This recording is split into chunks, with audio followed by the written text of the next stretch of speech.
après avoir beaucoup accompagné, tu sais, à l'hôpital, je me suis dit, mais il faut le dire aux enfants. Il faut le dire, il ne faut pas perdre de temps, que la joie, elle est intérieure, et leur donner des outils, tu vois, des outils pour la vie. J'avais envie de transmettre un essentiel. Et l'essentiel, c'est que quoi qu'il se passe à l'extérieur, il y a une grotte à l'intérieur et il y a de la joie.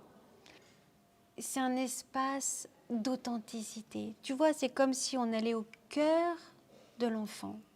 J'ai l'impression, bizarrement, qu'on ne s'intéresse pas du tout assez aux gentils. Hein. On ne s'intéresse pas assez aux allumeurs de réverbères, c'est vrai, aux poètes, mais simplement aux êtres qui sont gentils.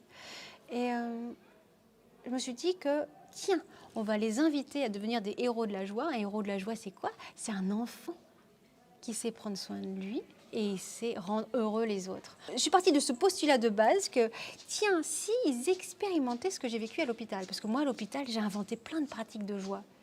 Et ça m'a donné une grande joie. Alors je me dis, tiens, les enfants, ils vont inventer une pratique de joie et ça va leur donner une grande joie. Et ils vont connaître la joie de donner.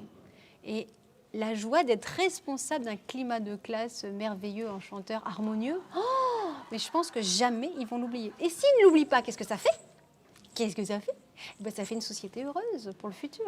Ça fait une société à l'écoute des besoins des autres. Ça fait dire une société respectueuse de la vie intérieure des gens, puis respectueuse du vivant dans son ensemble, parce que j'espère que ça va aussi inspirer le respect de la terre, le respect des animaux, enfin le respect dans toute sa grandeur. Tu vois ce que je veux dire? Tu vois ce que je veux dire?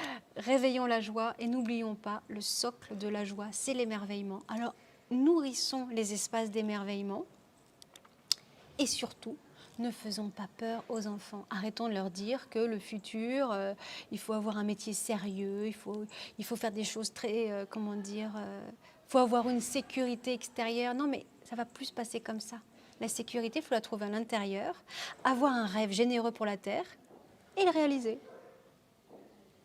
Mais si on veut éduquer les enfants à devenir des adultes plus épanouis, qui n'aient pas peur du futur, il faut leur donner des outils intérieurs. Et les outils, c'est des outils, oui, avec des pratiques méditatives, on ferme les yeux, on découvre des espaces de joie, l'imaginaire. Enfin, tu vois, explorer votre liberté, les enseignants, ça veut dire, n'ayez pas peur de ne pas avoir le temps, par exemple. Parce qu'il y a un programme, et peut-être que parfois les enseignants, peut-être qu'ils ne se sentent pas tellement libres. Mais ça ne prend pas beaucoup de temps comme ça, de cultiver des espaces de joie intérieure. Donc, allez les enseignants, quelques rituels par jour avant de commencer un cours, pour le clôturer. Nourrissez ces espaces de joie intérieure, c'est ça votre liberté. Et elle est immense, parce que personne ne... Qu'est-ce qu'on peut dire à ça? On peut dire, waouh, merci d'avoir nourri cet espace de joie chez mon enfant. Qu'est-ce qu'on a à dire à ça? Soyez libre de cela.